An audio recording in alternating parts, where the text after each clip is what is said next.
Welcome to chapter 6 of The Darkening Age by Catherine Nixey.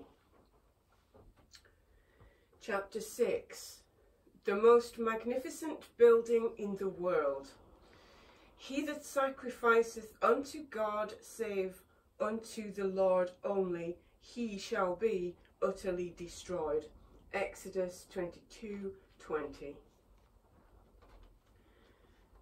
At the end of the 1st century of Christian rule, the Colosseum still dominated Rome and the Parthenon towered above Athens.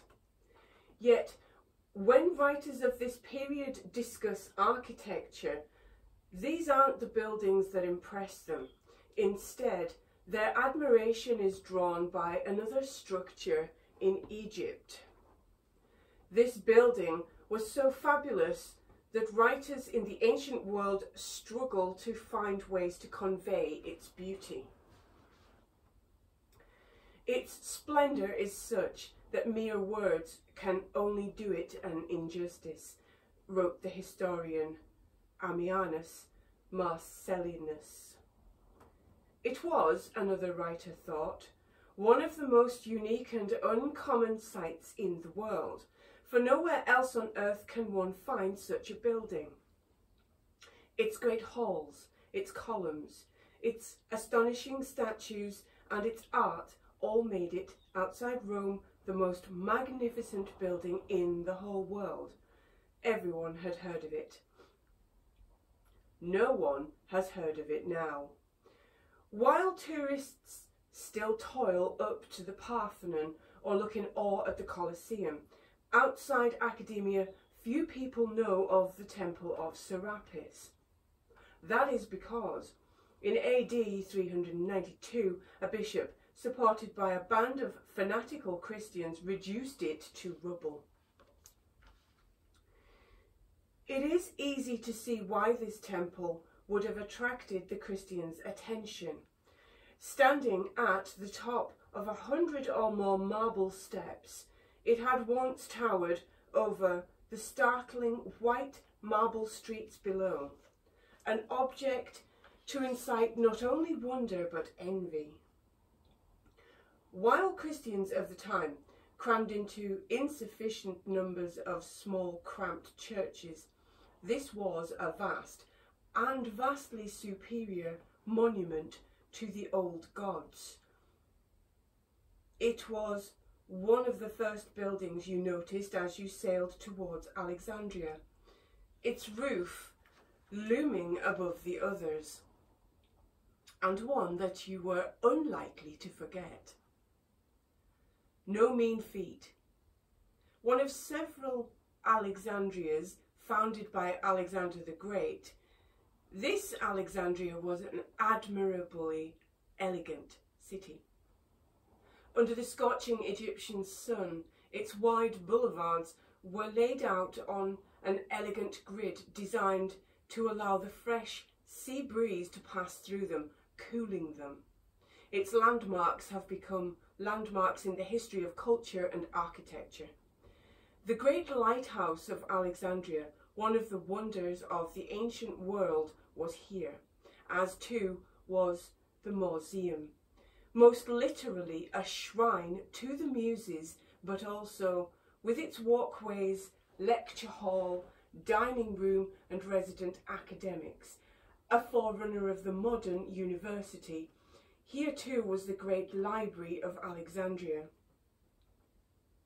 It has been said that Julius Caesar was so impressed by the city that he had returned home determined to improve Rome. And above all these buildings, and more beautiful than any, was the Temple of Serapis.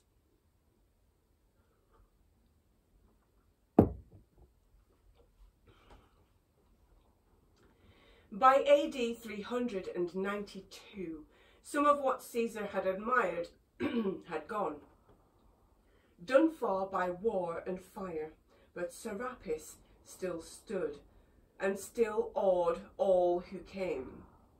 To reach it, a visitor would have to climb up that grand flight of steps to the shrine's citadel-like walls. Once inside, you would have found yourself in a generous courtyard edged about by shady porticos.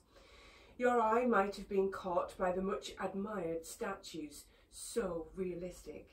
It was said that it looked as though they might at any moment take a breath.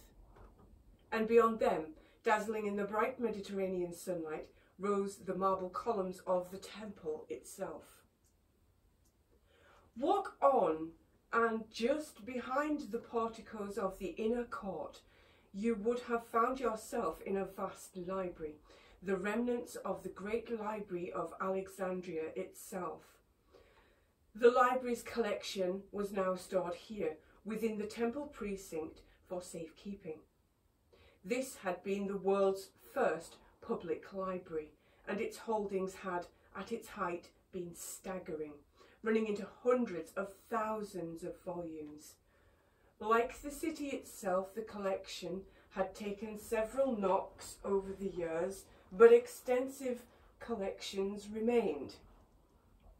The spirit of the original institution remained here too, and anyone in the city who wished could come and read these books. Excavations in the 1940s uncovered 19 uniform rooms where it is thought the books were shelved.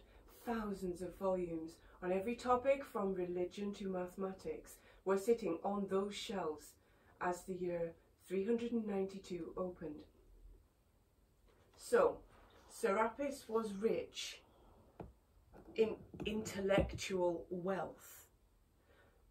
But go on past the library, past the lecture rooms that surrounded it and into the temple itself, then you would have seen a more literal sort of richness.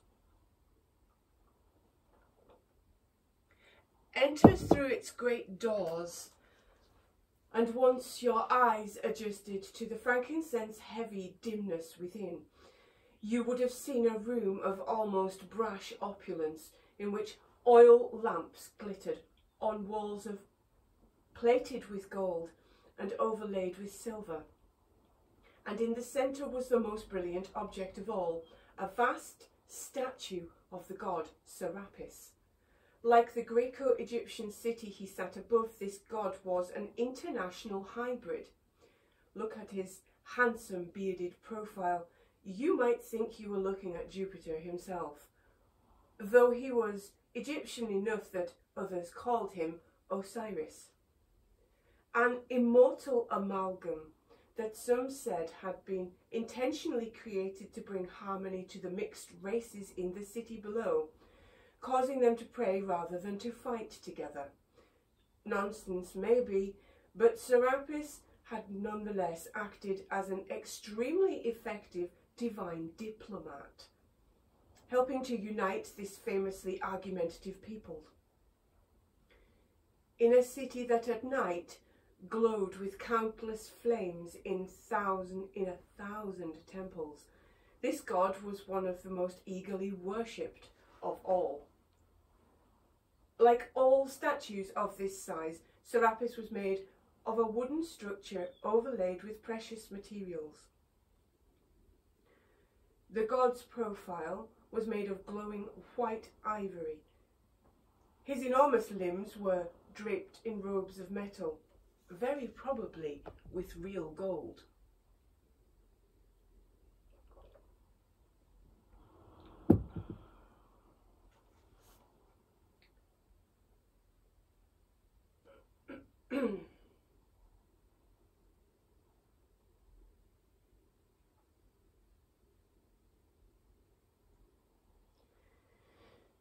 The statue was so huge that his great hands almost touched either side of the room in which he sat. If he'd stood up, he would have taken the roof off. Even the sun adored him. The temple had been built with a tiny window carefully positioned in the east wall, so that once a year on the appointed day the dawn rays would come in and kiss the lips of the god. To the new generation of Christian clerics, however, Serapis was not a wonder of art or a much-loved local god. Serapis was a demon. And in AD 392, the city's bishop decided to act against this demon once and for all. Theophilus, the new bishop of Alexandria, had been preparing for this moment for months. From birth, if one is to believe his biographer. When he was a mere child, it was said, the boy's nurse had taken him to a temple of Artemis and Apollo to pray. As she had entered the temple with Theophilus in her arms, the statues of the gods had spontaneously crashed to the ground and broken into pieces.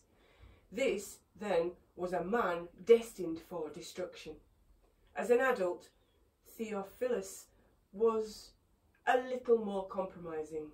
The cross, he said, in one less than milk and honey homily, is that which closed the temples of the idols and opened the churches and crowns them. The cross is that which has confounded the demons and made them flee in terror. Fierce words. But Christians had been fulminating in this way for decades, and polytheists had been able to ignore them. But the world was changing. It was now 80 years since a Christian had first sat on the throne of Rome, and in the intervening decades, the religion of the Lamb had taken an increasingly bullish attitude to all those who refused it. Since taking control in Alexandria, Theophilus had lived up to his early promise as a statue-smashing scourge.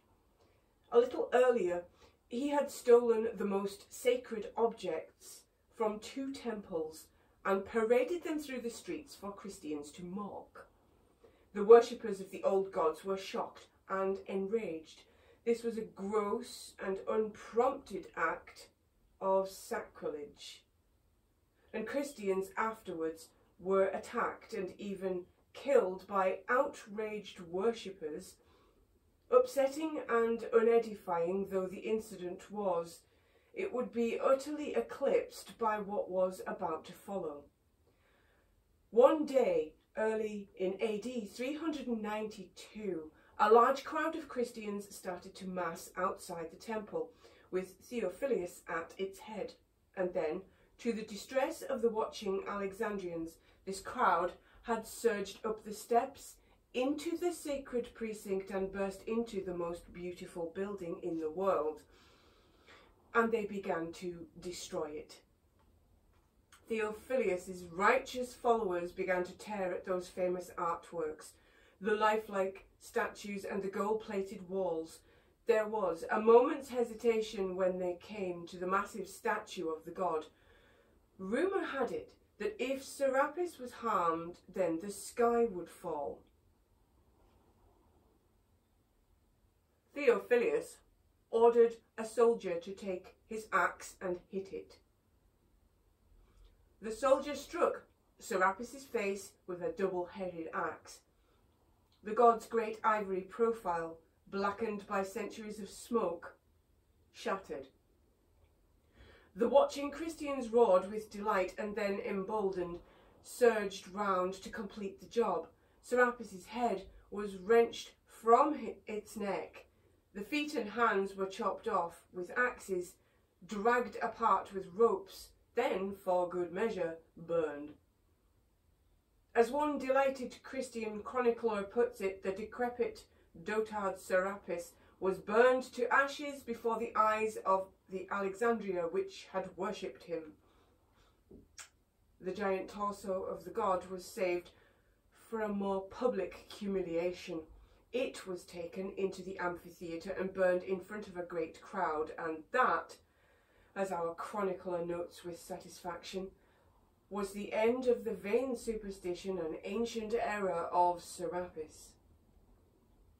A little later, a church housing the relics of St. John the Baptist was built on the temple's ruins, a final insult to the god and to architecture.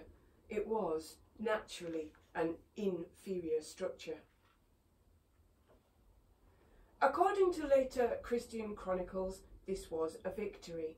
According to non-Christian account, it was a tragedy and a farce.